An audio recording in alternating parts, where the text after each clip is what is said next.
बता रहे हैं, प्रधानमंत्री नरेंद्र मोदी जी के बराबरी करने वाला अभी कोई नेता नहीं है। कांग्रेस बेकार है। एक मिनट, मोदी है, डेयरिंगबाज आदमी है मोदी। स्मार्ट सिटी आपको दिख ही नहीं रही है। चश्मा आप अपना पहले हिंदुस्तानी लगाइए, विदेशी चश्मा मत लगाइए। हाँ, या इटालियन चश्मा, चाइनीज चश्मा नहीं चलता है, हिंदुस्तानी चश्मा लगाएंगे तो आपको। राहुल गांधी की यात्रा थी, वो भारत जोड़ो यात्रा नहीं थी, कांग्रेस जोड़ो यात्रा थी।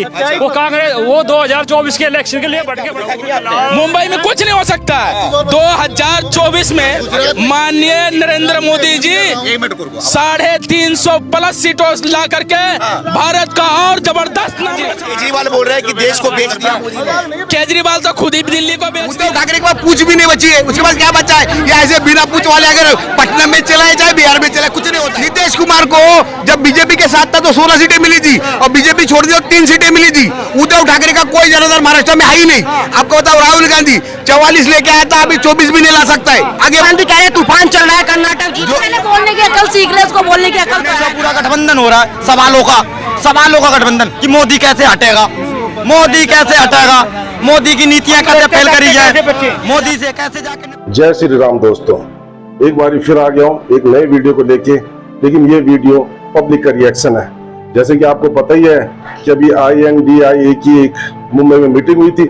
मुंबई में मीटिंग होने के बाद हुआ तो कुछ नहीं, सीट शेयरिंग वगैरह के बारे में कुछ नहीं, बस 13 बंदों की एक कमेटी बना दी है कि ये आगे के डिसीजन देगी, अगली तारीख फिक्स कर दी है। और जैसे ही ये खत्म हुआ तो पब्लिक का रिएक्शन आने लग गया। पब्लिक ने क्या बोला इनके बारे में, चलो दिखाते आप। बेटा, मैं सन 82-83 में बाला साहेब ठाकरे का बॉडीगार्ड हूँ। मैं बाला साहेब का बॉडीगार्ड था। मेरा वजन था कितना मालूम है? 105 किलो। मैं जिम किधर करता था मालूम है? रायगढ़ गली कुलाबा, जहाँ पे सामने शिवसेना का ऑफिस है, उसके सामने हम जिम करते थे। हम 100 लड़के बाला साहेब ठाकरे के बॉडीगार्ड थे, उसमें मैं भी एक था। समझ गया? उद्धव ठाकरे के पास पूछ भी नहीं बची है, उसके पास क्या बचा है? या ऐसे बिना पूछ वाले अगर पटना में चलाए जाए, बिहार में चलाए, कुछ नहीं होता है। ये कुछ नहीं है। इससे क्या मजबूरी दिखाई दे रही है उद्धव ठाकरे? क्योंकि बाला साहब कहते थे अगर मुझे कांग्रेस के साथ जाना पड़ा तो मैं अपनी दुकान में ताला लगा दूंगा। उसकी दुकान वैसे ही बंद हो चुकी है, उसमें ताला लगाने की जरूरत क्या है? वो बिना ताले से बंद है, वो उसको ताला लगाने की जरूरत नहीं। राहुल गांधी से लेकर सारे जो विपक्षी दल वहां पर इकट्ठे हुए, किसी की हिम्मत नहीं 10 सीटें मांग रहे हो बोलने की कि मेरी 10 सीटें आएगी। एक भी आदमी से बोल के दिखाओ कि मेरी 10 सीटें मेरे स्टेट से आएगी, तो हम मानेंगे कि मोदी जी हार जाएंगे। क्यों नहीं आएगी? नीतीश कुमार को जब बीजेपी के साथ था तो 16 सीटें मिली थी, और बीजेपी छोड़ दी तो 3 सीटें मिली थी।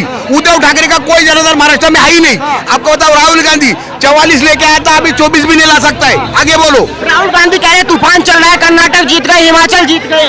जो बोलने की अकल सीख ले, उसको बोलने की अकल तो है नहीं। वो क्या तूफान चलाएगा?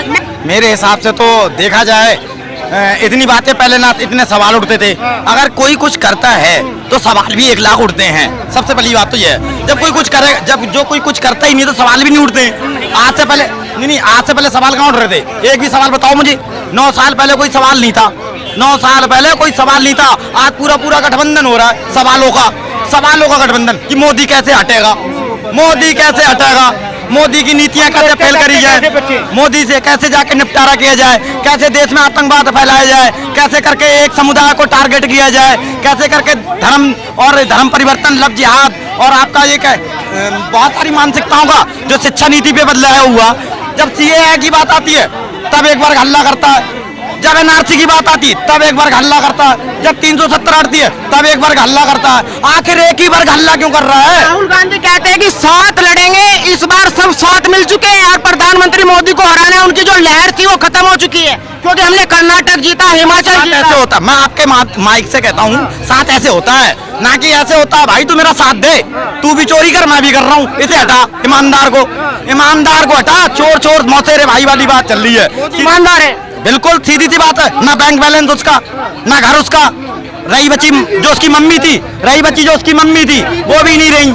अब बताओ ना कौन उसका? हम है, हमारा नेता वो। अंबानी अडानी फायदा केवल उनका, गरीब का कोई फायदा नहीं। कौन अंबानी कौन अडानी? इससे पहले अडानी नहीं था क्या? इससे पहले अंबानी नहीं था क्या?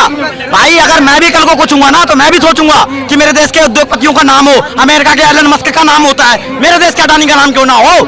आप बताओ मुझे, क्यों ना हो? मैं भी तो चाहता हूँ मेरे देश के उद्योगपति का 1 नंबर पे नाम आए। हम कहना चाहते हैं। क्या पूछ रहा हूँ? क्वेश्चन क्या पूछ? 15-16 दल विपक्षी इकट्ठे हुए कह रहे कि साथ मिलके मोदी जी को हराना, चुनाव लड़ेंगे। एक बात देखो, शेर एक अल्लाह होता है, बाकी सब गीदड़ होते हैं। शेर तो सारे सड़ते हैं। अब 8 साल में आपको क्या लगता है देश का विकास हुआ है या नहीं हुआ? आपके ख्याल से क्या हुआ है? आपके ख्याल से हुआ नहीं हुआ? कहने से नहीं होगा। मेरे ख्याल से हुआ है, मेरे ख्याल से हुआ है, मेरे ख्याल से काफी हुआ है। आप मान लीजिए अगर राहुल गांधी को प्रधानमंत्री बना दोगे तो वो देश को चला लेगा? वो 45 साल का दिमाग, उसका 10 साल का बच्चे इतना है, वो चला लेगा देश को? अरे भाई साहब क्या बात कर रहे हैं। सही कह रहा हूँ। क्या नाम है आपका? नवल उपाध्याय। उपाध्याय जी क्या करते हैं? मैं ऑटो चलाता हूँ सर। Auto driver. कब से चला रहे हो? अरे हो गया 10 साल। 10 साल हो गया। हाँ। 9 साल 10 साल 9 साल मोदी सरकार का भी देखा होगा आपने, ऑटो चलाते चलाते देश सही चल रहा है कि नहीं? बहुत सही चल रहा है। नंबर 1 पर देश चल रहा है इस समय। नंबर 1 स्मार्ट सिटी का। स्मार्ट सिटी आपको दिख ही नहीं रही है। चश्मा आप अपना पहले हिंदुस्तानी लगाइए, विदेशी चश्मा मत लगाइए। हाँ, या इटालियन चश्मा और चाइनीज चश्मा नहीं चलता है। हिंदुस्तानी चश्मा लगाएंगे तो आपको विकास दिखेगा।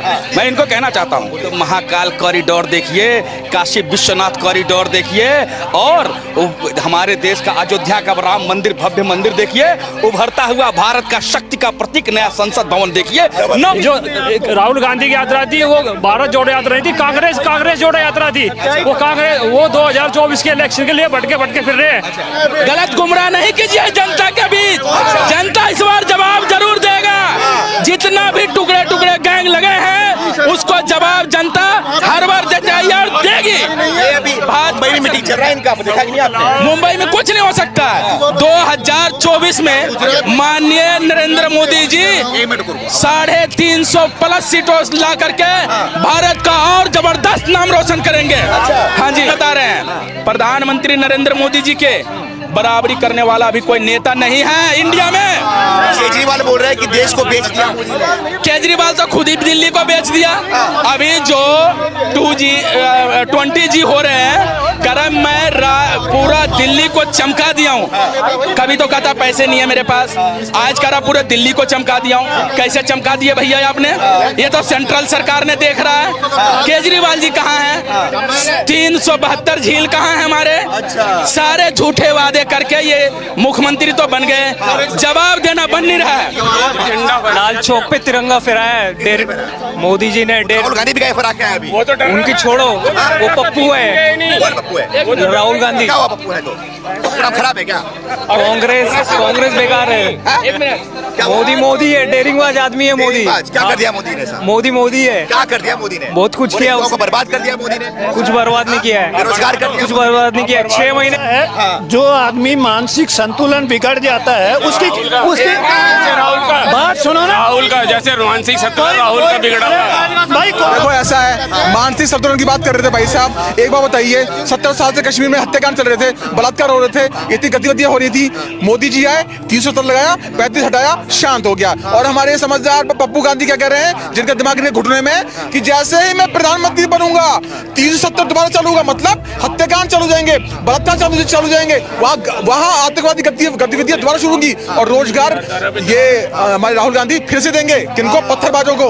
तो मुंबई में ये तो भैया अली बाबा 40 चोर, ये चोरों की मीटिंग चल रही है, उसको इतना सीरियसली लेने की बिल्कुल आवश्यकता नहीं है, क्योंकि सभी के ऊपर आरोप है। चाहे वो मुलायम सिंह हो, चाहे वो केजरीवाल हो, चाहे ममता बनर्जी हो, चाहे माँ बेटे जो है दोनों बेल पे बाहर हैं।